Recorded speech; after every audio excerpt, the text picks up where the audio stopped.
Greetings to everyone, and thank you all for attending this launch of Still Standing, the Ti Kais of Dominica. Now, it's a pleasure to be speaking to you about the book.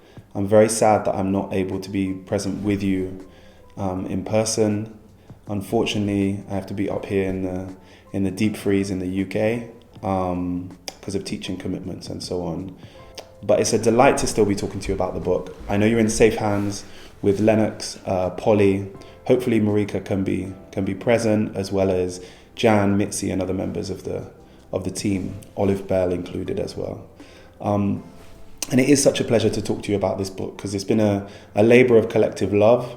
The research has been kind of going on for well over a year, going out from community to community as a team with many of our contributors, students from the Dominica State College, Zeph Stedman, Jaheim Nelson, and Amy Victor, working with two more senior interns who were also involved in the project, Metzi Didier, as well as Jan Roy, as I mentioned, who've been integral to the work that we've been doing, as well as Gabrielle Abraham, who joined us on a number of our visits, and others within each of the communities, names too numerous to mention, who contributed as well.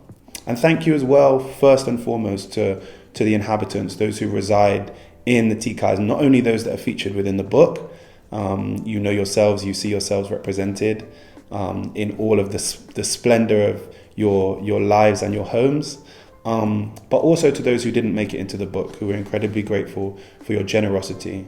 We know that it's not an easy thing to welcome strangers into your home, and to be so kind as to share the stories of the house and the stories of your time living there.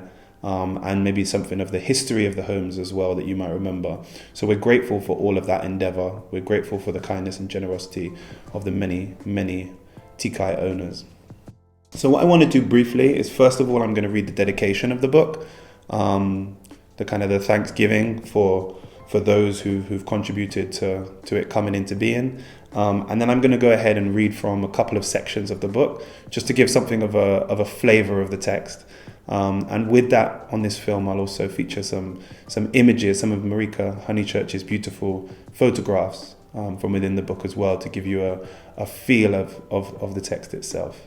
So thank you once again, everybody, for attending. I wish I could be there in present. I look forward to seeing some of you soon in the coming new year, when hopefully I can make it to Dominica, God willing. And in the meantime, I hope you're able to feast on the wonderful gift that is this book. Thanks once again. This book is dedicated to Ti Kai residents, past and present, who have maintained, adapted, moved and sustained these homes, keeping the structure and spirit of the Ti Kai alive. Likewise, the sawmen, carpenters and builders whose intimate knowledge of wood, land and sky so carefully crafted these sturdy dwellings. This book stands as a testament to you all.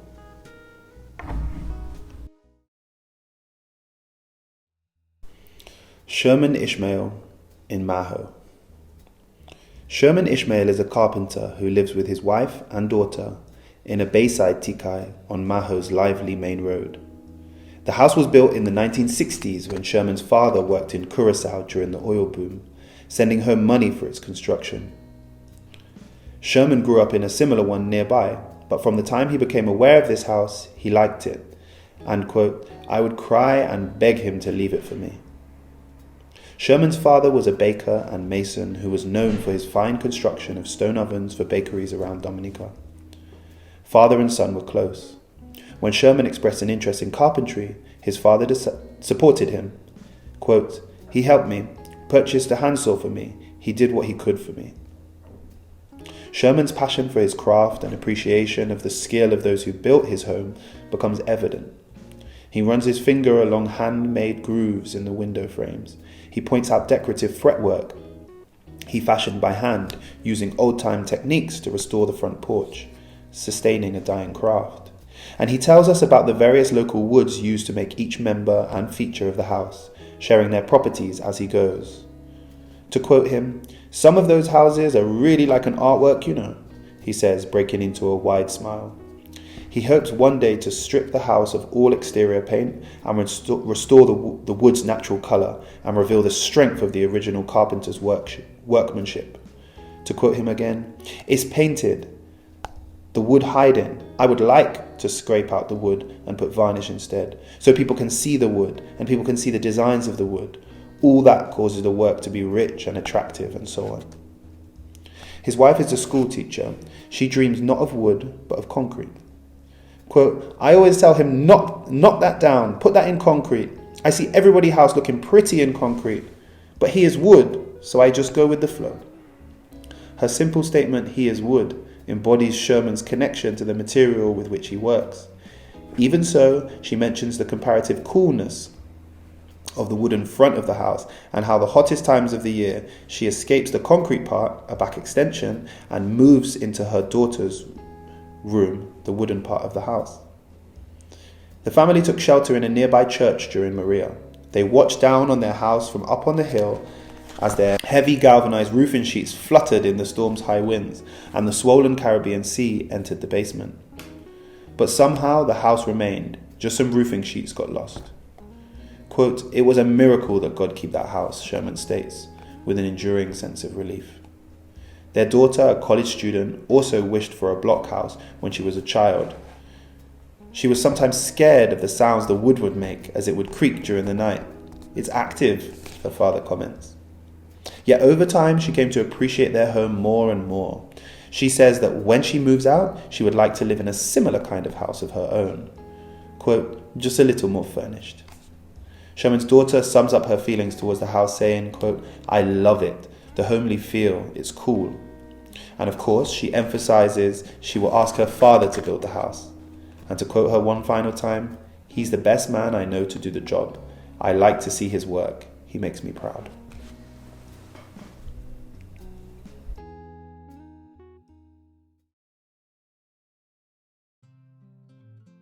Everybody in Coliho knows Sylvain Wachi Parallon. His Ti Kai stands at a crossroads in an area known as the ghetto, with its small old houses and rum shops situated across from the historic Catholic church. The ghetto is the cultural heart of the village. At the front of his house, Wachi has a bar that opens on weekends. Here he sells grilled chicken, drinks, and plays reggae long into the night.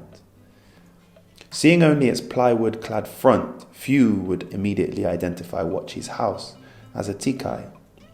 But pass down a side lane and you see its white cedar shingles, and continuing into the backyard, its raised stone foundation and a gable roof.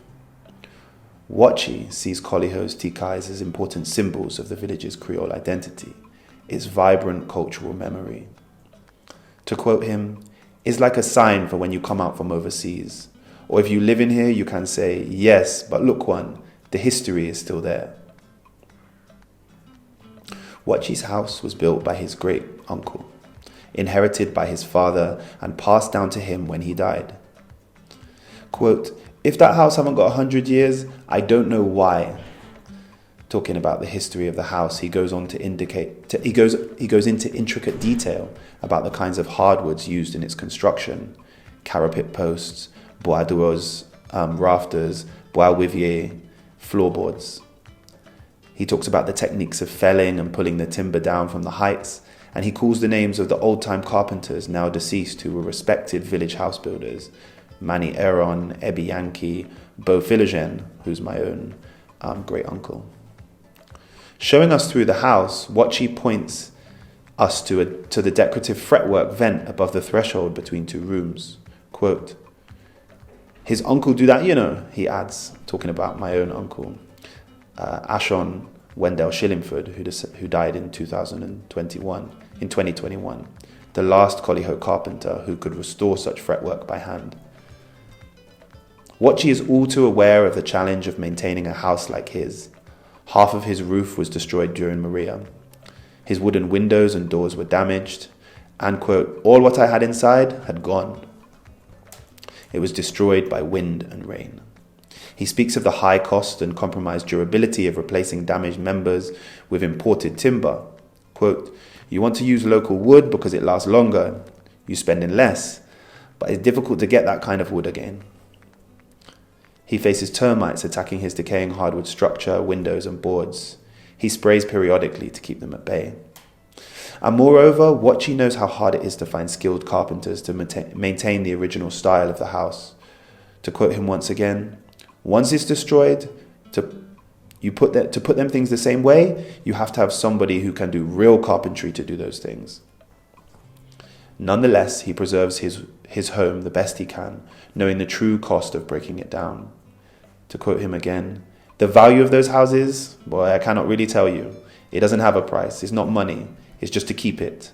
Not too long they mash up one over there, he points. To build a blockhouse, everybody mashing up their houses. History going. That history going. Those things there, long before I was born. Though he's a modest man, Watchie is respected as someone who works hard to keep the collective soul of his village alive. He's a stalwart of Coliho's infamous Ban Mauvais carnival tradition, a unique Afro-Creole masquerade that provokes awe and fear in onlookers as masked revelers cloaked in a louchoué cloth top and skirt stomp in single file to the beat of a goatskin drum or lapo cabwit, as we know it in Dominica. And they do so throughout Carnival Monday and Tuesday in the streets of the village. Watchie describes the dangerous freedom of the tradition, and to quote him, all what the leader doing, you have to follow. You dancing and running, all you have to say is roll Ban Mauvais, and all the crowd say roll Ban Mauvais. You have your whistle, and that is how you talk. So if you want somebody to move in the road, whistle. Toot, toot, toot, toot, toot. Switching from the viewpoint of those running Ban Mauvais to the onlooker, he warns, you have to come out there. You have to stand on the side of the road, and any time you come in the road, you disturb in the mass, you might get a blow or they might hit you. It's a real bad thing. Bottles and stones flying about the place. Sometimes cutlass. They used to run with all that. Some children used to run and cry. Only who that don't afraid that can stay on the road. Because any time you're afraid that you have to hide because you think is kill, they go in and kill you. Watchie and a group of friends revived the Ban Mauvais after its spirit sat dormant during many years of suppression under the government of Prime Minister Eugenia Charles, following clashes with police, injured drunken revelers who had erroneously tried to block the band's path, and respectable society's panic concerning any form of rebellion amid the political turmoil of the 1970s and 1980s. Then one day, in 1988, just a year after his father's death and his inheritance of the house, quote, I decided I'm going to make 2 drums, they call in lapo cabwit. He described the process, stretching the skin, bound by a tamarind whip, over a dug-out wooden shell, then wetting it with rum and leaving it to dry in the sun, hanging from the cross that used to stand in the ghetto outside the Catholic church, no doubt blessing the instrument. And that year, a small group of them picked up the drum and ran Ban Mauvais. Quote, that is the ghetto, everybody assembly, whole day mass. People come out from everywhere. So once you see one come out, the band start beating and walk around the village. Everybody start filling up, enjoying it. We doesn't worry about the law. We trying to run our culture. That is the thing, the whole village behind that. So important is Watchie's Ti Kai, where it stands in the center of the village, where he fashioned his drum and costume, that Owen Bully, the lauded Dominican playwright and director, selected Watchie's house as the home of the protagonist of a short film, Osei and the Masqueraders, about a Coliho boy drawn to the Ban Mauvais tradition. To ask Watchie how he got his nickname is to learn of a real 12-year-old boy given a flashlight in the 1970s. A great novelty. Each night, as darkness fell, he would go outside and flash his light for fun. One night, a neighbor was passing, then asked, "What are you flashing for, Watchman?" Shortened to Watchie, the name stuck, from Watchman to Watchie. Today we might call him Watchman once again, he who watches vigilantly over the preservation of the cultural life of his village, his Ti Kai, his ghetto, and his beloved Ban Mauvais. Thank you once again for everyone for attending and for listening.